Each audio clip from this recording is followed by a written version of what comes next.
Hello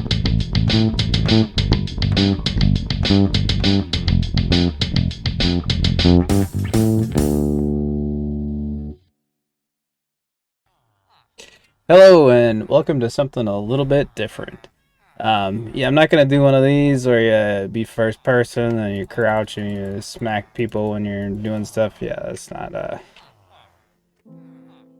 kind of player I am. But um, as you may or may not know, like I used to play a lot of World of Warcraft, but it really hasn't been very fun to me lately. So I've been sinking some time into Minecraft. So thought today I'd kind of give you a tour of my establishment.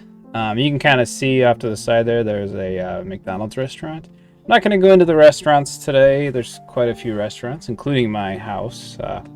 The downstairs area is actually a pizza place, but so we're not going to do any restaurant stuff today. But let's go ahead and go in and check out the inner workings. So I live upstairs in the restaurant, so my bedroom is up here.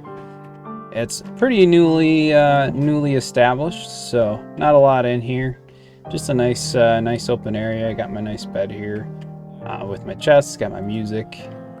So one of the things I do pretty early on in the game is I make a music disc farm, which is good for about one day. You can kind of see it. We can go up there and kind of take a look around.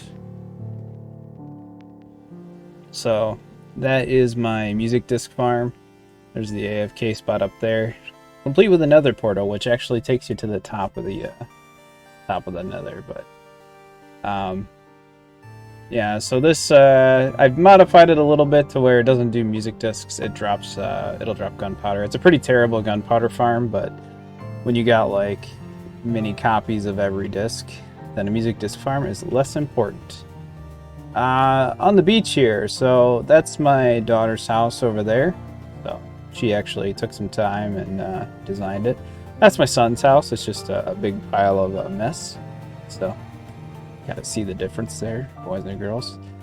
This is my son's lab, which is now the McDonald's playground. He wanted to build McDonald's, so I helped him with that a little bit. But yeah, and there are some other restaurants over there. Plenty Warlock says, "Hey sluts," I guess. Anyway, so yeah, so you can see from out here we got a. This is a pumpkin farm with a bridge on top. That is a wheat farm. This is a rutabaga, or excuse me, a beetroot farm. So I got farmers employed in these two farms. I say employed, but really they're slaves. So. But yeah, they help me with my crops. Over here is a melon farm. It's the same as the pumpkin farm, just with melons instead. This here is a sugarcane farm, which I don't really use a lot of. This is mostly to get like paper for sugarcane, but you can see it's got pistons there and the observer smacks down the sugarcane.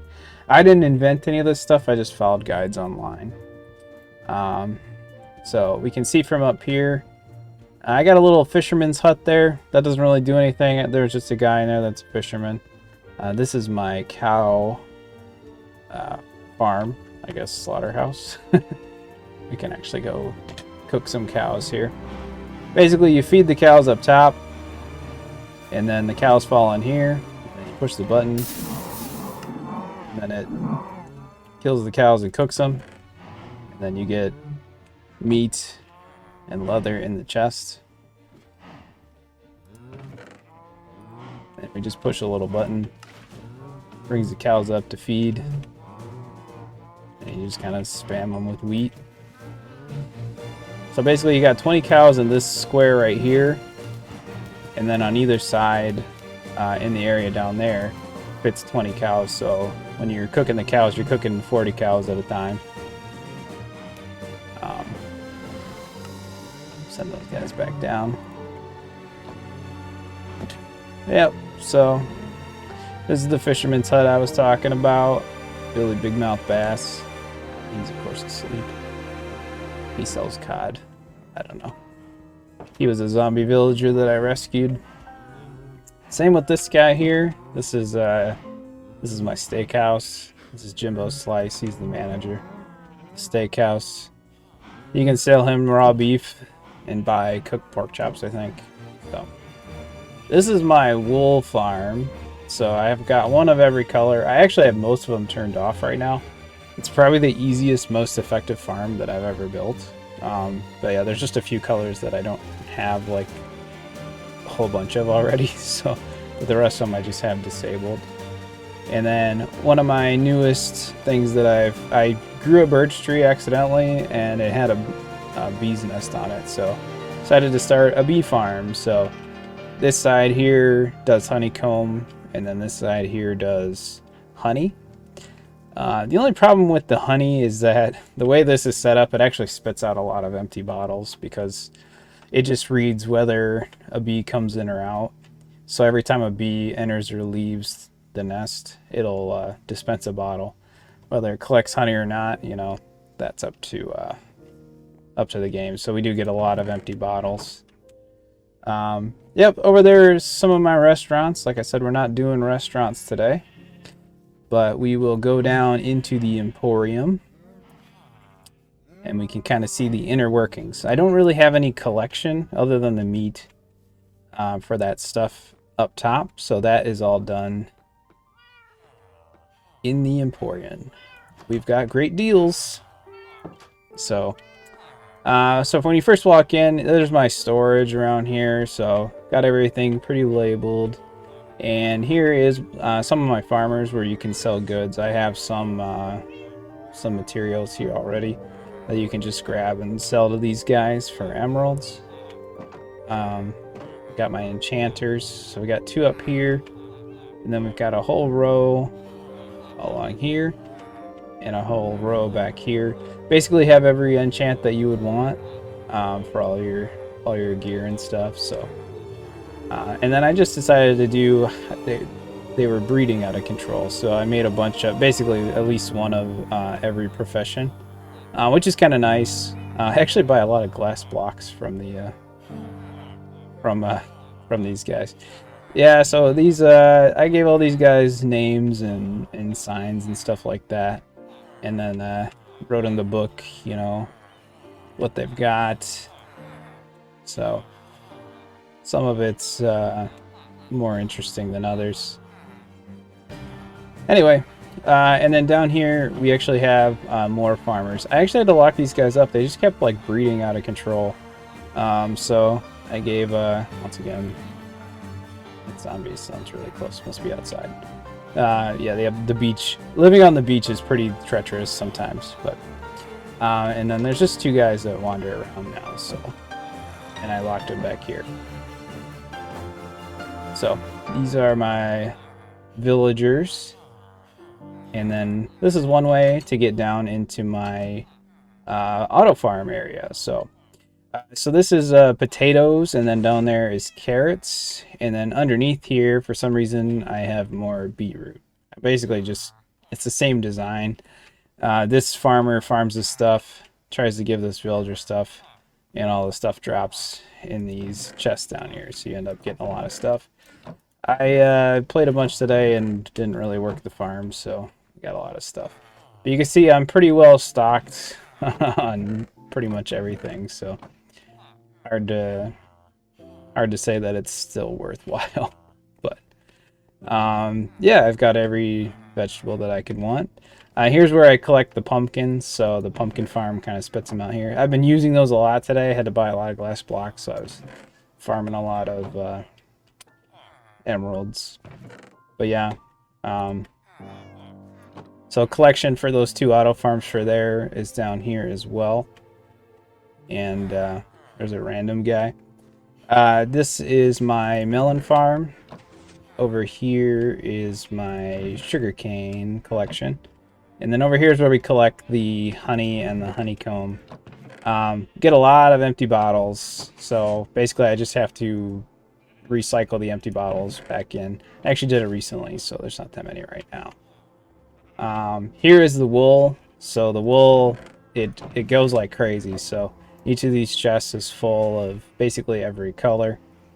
I've got a secret. It's not a secret, but I've got tunnels to all my restaurants there.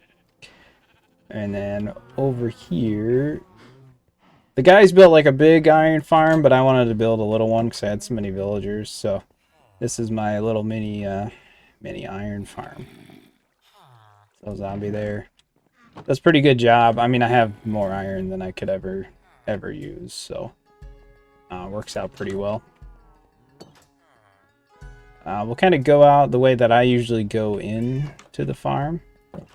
So in here, this is my trash room. So if I get any stuff that I want to just get rid of forever, I put it in here and it goes away. It's the garbage disposal. This room was a meme furnace room. I took all this was full of furnaces. I took them all out just because we didn't need a furnace room. This is my enchanting room. These chests, so the farmers up above here accidentally, I was moving chests around and they snagged a bunch of my stuff. So they were just passing vegetables back and forth to each other. So I just decided to snag them from them. Yep, so you can do some basic enchants down here. And this is my portal to the nether. So we won't go into the nether today. There's a lot of cool stuff there. The guys, this is Snacky's server. So Bunny Warlock, Snacky, Chaos Lord, and Steel Shade have all built pretty interesting things. Just kind of go over the kind of the stuff that I built. And now we are back in my emporium. So, but outside, oh, it's daytime again. Yeah, so that is part one. Just a basic overview of my builds. I do like, I make a lot of tunnels and hidden paths. I like to mine. Lately I've been really into the auto farms, so I've kind of built auto farms kind of everywhere, so it's kind of a good view of everything. Yeah, so in the next edition I will go over my restaurants. So got my, obviously it's pizza time at my house, so I have a pizza restaurant there. My son has McDonald's. And then we've got 4 other establishments over there. So I can kind of break down. I followed guides for the most part for the basic outlines for a lot of these things. But it's been fun, just a way to pass the time. But what do you guys think? Would you like to see more content from me? This thing. It takes forever to build, and then it's only good for like a day. I don't even know why I bother. But got everything but pig step. Haven't found any pig step yet. Kind of see off in the distance, there's a big iron farm over there, a really big sugarcane farm over there. There's Dan's crazy castle he's working on. And, you know, everybody's got some interesting, cool stuff that they're building. But I'll leave it up to them if they want to give you a tour of their builds. But other than that, I hope you guys are having a good one, and we'll see you next time.